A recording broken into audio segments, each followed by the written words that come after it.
ਸੱਜਣੋਂ ਤੇ ਮਿੱਤਰੋ ਯਾਰ ਹੋਣੀ ਤਿਆਰ ਸ਼ਿਆਰ ਤੁਹਾਡੇ ਸਾਹਮਣੇ ਹੀ ਹੋਏ ਆ।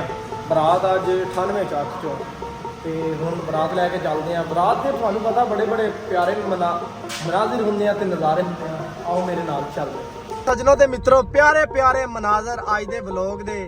ਅੱਗੇ ਜਾਂਦੀ ਪਈ ਆ ਸ਼ਬੀਕ ਭਾਈ ਦੀ ਗੱਡੀ ਤੇ ਪਿੱਛੇ ਗੱਡੀ ਮੈਂ ਲਾਈ ਆ ਫੁੱਲ ਭਾਰਨਾ। ਅੱਜ ਭਾਈ ਜੀ ਫਾਂਡਾ ਕੱਢਾਂਗੇ ਰੋਟੀ ਦਾ।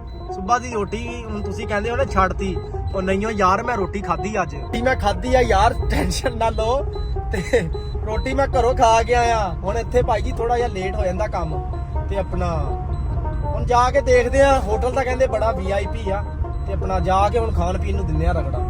ਮਿੱਤਰੋ ਗੱਡੀ ਸ਼ਬੀਕ ਭਾਈ ਦੀ ਅੱਗੇ ਆ, ਮੈਂ ਥੋੜੀ ਜਿਹੀ ਪਿੱਛੇ ਹੀ ਰੱਖੀ ਆ। ਮੈਂ ਕਿਹਾ ਗੱਡੀ ਨਾ ਮੇਰੀ ਗੰਦੀ ਹੋ ਜਾਵੇ ਕਿਉਂਕਿ ਹੁਣੇ ਸਾਫ਼ ਕਰਕੇ ਆਇਆ ਯਾਰ। ਭਾਈ ਜੀ ਯਾਰ ਹੁਣੀ ਪਹੁੰਚ ਗਏ 98 ਚੱਕ ਦੇ ਵਿੱਚ, ਜਿੱਥੋਂ ਅੱਜ ਚੱਕਣੀਆਂ ਭਾਈ ਜੀ ਬਰਾ। ਪਤਾ ਨਹੀਂ ਹੈ ਕਿਹੜੇ ਮਹੱਲੇ ਜਾਣਾ। ਸ਼ਫੀਕ ਭਾਈ ਦੇ ਮਗਰ ਹੀ ਮੈਂ ਗੱਡੀ ਲਾਈ ਆ। ਦੇਖੋ ਭਾਜੀ ਖੂਬਸੂਰਤ ਔਰ ਪਿਆਰਾ ਜਿਹਾ ਹੈਗਾ ਮੇਨ ਬਾਜ਼ਾਰ 98 ਚੱਕ। ਯਾਰ ਹੁਣੀ ਬਰਾਤ ਵਾਲੇ ਘਰ ਪੂਰੇ ਪਹੁੰਚ ਗਏ ਆ। ਗੱਡੀਆਂ ਬੜੀ ਹੀ ਤਰਤੀਬ ਦੇ ਨਾਲ ਲੱਗ ਰਹੀਆਂ ਬਈ। ਫੁੱਲ ਭਾਰਾ ਦੇ ਨਾਲ ਗੱਡੀ ਜਿਹੜੀ ਵੀ ਆ ਰਹੀ ਆ ਉਹਨੂੰ ਮਿੱਤਰੋ ਆ ਲਾ ਰਿਹਾ ਲਾਲ ਜੀ ਪੱਤੀ, ਕਿਉਂਕਿ ਇਹ ਪਤਾ ਲੱਗ ਜਾਂਦਾ ਕਿ ਆ ਭਾਜੀ ਬਰਾਤ ਵਾਲੀ ਗੱਡੀ ਆ। ਕਹਿੰਦਾ ਤੇਰੀ ਗੱਡੀ ਨੂੰ ਵੀ ਲਾਣੀ ਬਣਦੀ ਆ। ਮੈਂ ਕਿਹਾ ਕਿਉਂ ਨਹੀਂ ਭਾਈ ਜੀ, ਐਕਸ ਗੱਡੀ ਆ ਯਾਰ। ਅਸੀਂ ਡਰਾਈਵਰ ਹੋ ਕੇ ਇਕੱਠੇ ਹੁਣ ਯਾਰ ਹੁਣੀ ਚੱਲੇ ਆ ਭਾਈ ਜੀ ਬੈਠਕ ਦੇ ਵਿੱਚ ਬਹਿਣ, ਜਿੱਥੇ ਭਾਜੀ ਚਾਹ ਵੀ ਪੀਤੀ ਜਾਏਗੀ। ਟੈਕਸੀ ਡਰਾਈਵਰ ਦੇਖਾਂ ਤੇ ਆ ਬੈਠੇ ਆ ਜੀ। ਆ ਸਾਹਮਣੇ ਫਾਰਚੂਨਰ ਆ ਜਿਹਨੂੰ ਹਜੇ ਲੱਗਣੇ ਆ ਭਾਈ ਜੀ ਤਾਜ਼ਾ ਭਾਈ ਜੀ ਆ ਗਈ ਚਾਹ। ਵਾਹ ਬਈ ਵਾਹ, ਕੀ ਬਾਤ ਹੈ ਮਿੱਤਰੋ। ਦੇਖਾਂ ਤੇ ਭਾਈ ਜੀ ਚਾਹ ਪੀਤੀ ਜਾ ਰਹੀ ਹੈ, ਗਰਮਾ ਗਰਮ ਚਾय ਇੱਕ ਕੱਪ ਮੇਰੇ ਸਾਥ ਵੀ ਹੋ। ਗੱਡੀ ਆਣ ਦਿਓ ਦੇਖਾਂ ਤੇ ਫਾਰਚੂਨਰ ਬੜੀ ਹੀ ਤਰਤੀਬ ਔਰ ਪਿਆਰੇ ਜੇ ਤਾਜ਼ਾ ਫੁੱਲ ਲੱਗ ਚੁੱਕੇ ਆ। ਘੰਟੇ ਬਾਅਦ ਯਾਰ ਹੁਣੀ ਵੀ ਬੈਠਕ ਜੋ ਬਾਹਰ ਨੂੰ ਆ ਗਏ ਤੇ ਦੇਖਾਂ ਸਾਰੀਆਂ ਗੱਡੀਆਂ ਹੋਈਆਂ ਤਿਆਰ ਸ਼ਿਆਰ ਤੇ ਗੱਡੀਆਂ ਵਾਵਾ ਹੀ ਆ ਗਈਆਂ। ਮਿੱਤਰੋ ਅੱਜ ਬਰਾਤ ਮੈਨੂੰ ਲੱਗਦਾ ਕਾਫੀ ਲੰਬੀ ਹੋ ਜਾਣੀ। ਢੂਲੇ ਨੂੰ ਕੀਤਾ ਫਾਰਚੂਨਰ ਵਾਲੇ ਨੇ ਪੀਕ ਤੇ ਨਾਲ ਹੀ ਦੇਖਾਂ ਤੇ ਬਰਾਤ ਹੋ ਗਈ ਰਵਾਨਾ। ਮੈਂ ਕਿਹਾ ਸ਼ਫੀਕ ਭਾਈ ਚਲੋ ਬਈ ਚੱਲੀਏ। ਅਸੀਂ ਵੀ ਮਗਰ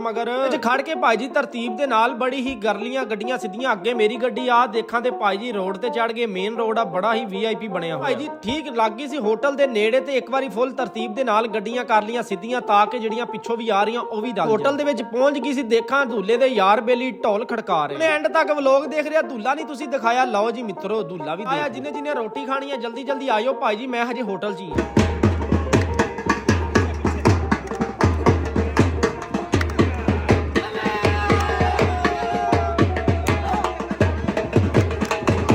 ਜੀ ਜਿੰਨੇ ਡਰਾਈਵਰ ਸੀ ਉਸ ਹਿਸਾਬ ਦੇ ਨਾਲ ਭਾਈ ਜੀ ਅੱਜ 2 ਟੇਬਲ ਬਣੇ ਆ ਜੀ ਟੈਕਸੀ ਡਰਾਈਵਰਾਂ ਦੇ। ਆ ਜੀ ਟੈਕਸੀ ਡਰਾਈਵਰਾਂ ਵਾਲਾ ਟੇਬਲ। ਇੱਥੇ ਭਾਜੀ ਖੁੱਲਾ ਹੀ ਖਾਣ ਪੀਣ ਨੂੰ ਰਗੜਾ ਦਿੱਤਾ ਜਾਣਾ ਹੈ ਸੀ ਜੀ। ਖਾਣੇ ਦੇ ਵਿੱਚ ਵਾਈਟ ਕੜਾਈ, ਚਿਕਨ ਪਕੌੜਾ, ਲੈਗ ਪੀਸ। ਕੀ ਬਾਤ ਹੈ ਯਾਰ, ਮੂੰਹ में आपके ਪਾਣੀ ਆ ਹੀ ਗਿਆ। ਹੋਟਲ ਦੇਖਾਂ ਤੇ ਭਾਜੀ ਮਾਸ਼ਾਅੱਲਾ ਬਹੁਤ ਹੀ ਪਿਆਰਾ ਹੈ। ਆਇਆ ਜੀ 6S ਹੋਟਲ, ਬਹੁਤ ਹੀ ਪਿਆਰਾ। ਪਾਲੇ ਭਾਜੀ ਕੱਪ ਦੇ ਵਿੱਚ ਮੇਵੇ ਮੂਵੇ ਜਿਹੜੇ ਪਏ ਸੀ ਨਾਲ ਨੂੰ ਤੇ ਕੱਪ ਭਰ ਲਿਆ ਫੁੱਲ ਭਾਰਾ ਦੇ ਨਾਲ ਚਾਹ ਦਾ। ਭਾਈ ਜੀ ਧੁੱਪ ਦੇ ਵਿੱਚ ਚਾਹ ਪੀਤੀ ਆ ਕੇ ਯਕੀਨ ਕਰੋ ਅੱਜ ਤਾਂ ਸਵਾਦ ਸਾਰਾ ਹੀ ਆ ਗਿਆ। ਸੀ ਮੇਰੇ ਨਾਲ ਸਵਾਰੀ ਮਿੱਤਰੋ ਯਾਰ ਹੁਣੀ ਲੈ ਕੇ ਇੱਕ ਟੌਨ ਦੇ ਵਿੱਚ ਪਹੁੰਚ ਗਏ। ਟੌਨ ਥੋੜਾ ਜਿਹਾ ਸੁੰਨਮਸਾਨ ਹੀ ਆ। ਮੈਂ ਕਿਹਾ ਗੱਡੀ ਦੇ ਵਿੱਚ ਲਾਕ ਕਰਕੇ ਚੁੱਪ ਕਰਕੇ ਬਹਿ ਜਾਈਏ ਭਾਈ। ਚੁੱਪ ਕਰਕੇ ਯਾਰ ਹੁਣੀ ਹੁਣ ਤਾਂ ਬਹਿਣ ਲੱਗੇ ਆ ਗੱਡੀ ਦੇ ਵਿੱਚ ਮਿੱਤਰੋ। ਤਕਰੀਬਨ ਅੱਧੇ ਘੰਟੇ ਬਾਅਦ ਹੁਣ ਮਿਲਦੇ ਆ ਪਿੰਡ ਜਾ। ਮਿੱਤਰੋ ਯਾਰ ਹੁਣਾਂ ਨੇ ਬਰਾਤ ਵਾਲੇ ਘਰ ਅੱਗੇ ਲਾਤੀ ਸਵਾਰੀ। ਉਹ ਦੇਖਾਂ ਜੀ ਦੂਲੇ ਦਾ ਘਰ ਆ, ਨਾਲ ਹੀ ਆਪਣੇ ਪਿੰਡ ਪਹੁੰਚ ਗਏ ਸੀ ਵਾਪਸ। ਪੁੱਛਦੇ ਭਾਈ ਜੀ ਤੁਹਾਡੇ ਪਿੰਡ ਦਾ ਨਾਮ ਕੀ ਆ? ਮਿੱਤਰੋ ਤੁਸੀਂ ਆਪੋ ਹੀ ਪੜ੍ਹ ਲਓ। ਘਰ ਪਹੁੰਚੇ ਭਾਈ ਜੀ ਅੱਬੂ ਜੀ ਦੇ ਆਏ ਹੋਏ ਸੀ ਮਹਿਮਾਨ ਤੇ ਉਹਨਾਂ ਦੀ ਕੀਤੀ ਯਾਰਾਂ ਨੇ ਖਿਦਮਤ। ਓਕੇ ਭਾਈ ਜੀ ਬਾਏ ਬਾਏ, ਅੱਲਾ ਦੇ ਹਵਾਲੇ। ਆਪਣਾ ਖਿਆਲ ਰੱਖਿਓ, ਨਮਾਜ਼ ਕਾਇਮ ਕਰਿਓ। ਪਾਕਿਸਤਾਨ ਜ਼ਿੰਦਾਬਾਦ।